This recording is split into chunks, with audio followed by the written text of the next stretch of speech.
not words. I see. And if that were a text, I would say it's bad nonsense. And that's because if you just wrote these sounds down, it would be gibberish. And gibberish is not nonsense. Gibberish is no meaning. But what they were doing was they were giving gibberish accompanied by performative acts. And the performative acts gave it structure, gave it meaning. And so when you put the gibberish on one side, they're kind of saying a lot of gibberish on one side, and then you give these performative acts, which seem to have a significant amount of meaning. They're acting things out. And you put them together, you have a good definition of what nonsense is. Nonsense is this kind of balance between things that don't make sense and things that do make sense. I see. And so this is actually one example of when sounds can create a kind of nonsense, but they need to be accompanied by something formal, something that has form that we can follow to balance out the two, and that's very important. So, on your view, it will be entirely unacceptable, almost entirely unacceptable, to establish distinctions between literature, which is literature by virtue of the fact that it's innately meaningful, and nonsense, which is supposedly almost meaningless. And yet, what you're contending is that there is a sense in which both literature properly understood is meaningful, just like nonsense itself is also meaningful. But the way that we establish the meaningfulness status for nonsensicality is different from the way we establish meaning for normal literature. How do we well said. establish meaningfulness for nonsensicality?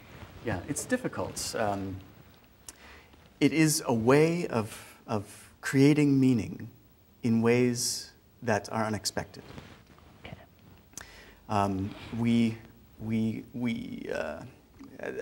Perhaps I should explain a little bit more by way of definition Please as well, because it relates directly to how we make meaning of nonsense. One of the reasons that I got into studying nonsense was sitting in the Bodleian Library and reading completely absurd critical arguments, making sense of nonsense. There were, I was studying Edward Lear's limericks, and there were some critics, particularly psychoanalytical critics, who used their theory to look at nonsense as if it is a kind of riddle, a kind of puzzle, and only if you have the key, and that key can be it could be Freud, it could be your key, but you use that key and then you turn the key and then it just means one thing. And I found that to be deeply disturbing because even then as a graduate student I had this instinct that nonsense was much more than just hidden meaning. And this is the distinction between a riddle and nonsense. I see. A riddle is only nonsense until you know the answer. And once you know the answer, it's not nonsense. Then it's not a riddle anymore. Yeah. That's right. One of the ways you can define nonsense is that it is, it's usually not a matter of lack of meaning so much as it is a matter of multiplicity of meaning. So if you think of it, an analogy I use is that if you think of the meaning of something as a ball, and if you think of the act of experiencing nonsense is the act of juggling. And you can only juggle if you have more than one ball.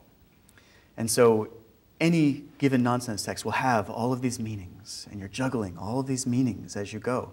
And you enjoy it. It's the the pleasure of juggling and the skill of juggling and the knowledge of juggling. And if you actually try to hold on to one and just hold on to it and say, it's this one, then everything else falls. And you're not juggling anymore. And it's not much fun either.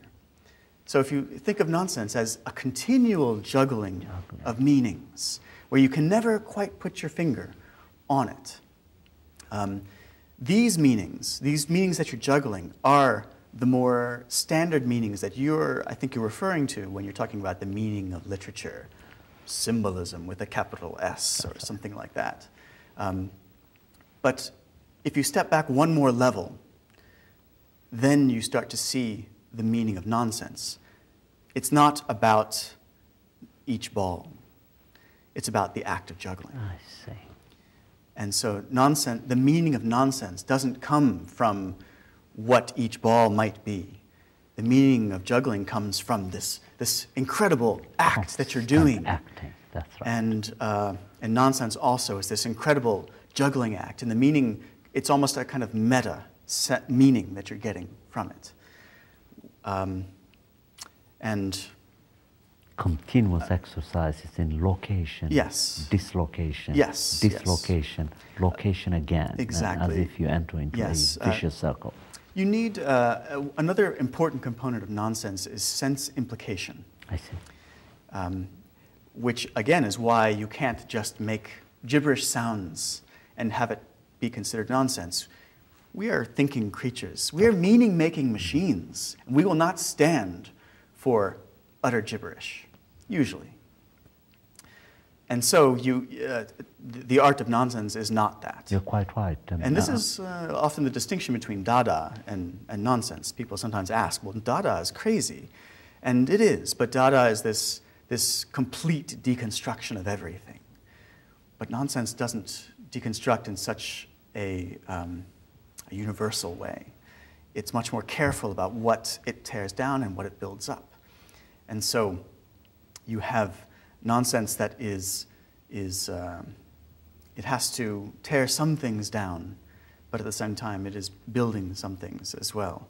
And sense implication is often arrived at by the use of sense. You must make sense. And this is why nonsense is often, though not always, written as poetry. Because poetry gives us form. And nonsense loves to exist in form. It's a kind of parasite that attaches itself to different forms and different genres and different applications. It needs structure. And so, for instance, Mervyn Peake, a great English nonsense writer, wrote a poem. It goes, "O love, O death, O ecstasy, O rhubarb burning by the sea, O day of night," no, I think I'm forgetting it now, but even the first two lines, "O love, O death, O ecstasy, O rhubarb burning by the sea," you start off with these lines and you think it's Shelley. You think, oh, that's a romantic poem, obviously. It sounds just like Shelley, and it actually does sound a lot like Shelley. Like Shelley. And it has rhythm, it has a rhyme, and yet he sets you up. He sets you up with sense. The first line is sense. O love, O death, O ecstasy. Perfectly sensical line. But then he hits you. O rhubarb burning by the sea. Amazing. And then it's pulling the rug. You're standing on solid ground. And then he pulls the rug out. And I wish I could remember the rest, but this is often the mechanics of nonsense, where you're set up to get sense, only to have it taken away. But then you look at the overall act of what is going on. So the meaning is not about rhubarb by the sea, right? Well, of course, that does have meaning in itself. It's an image. I know what rhubarb looks like, I believe, and I know what the sea looks like. And so even in that, there are elements that make sense. And yet, that image, oh rhubarb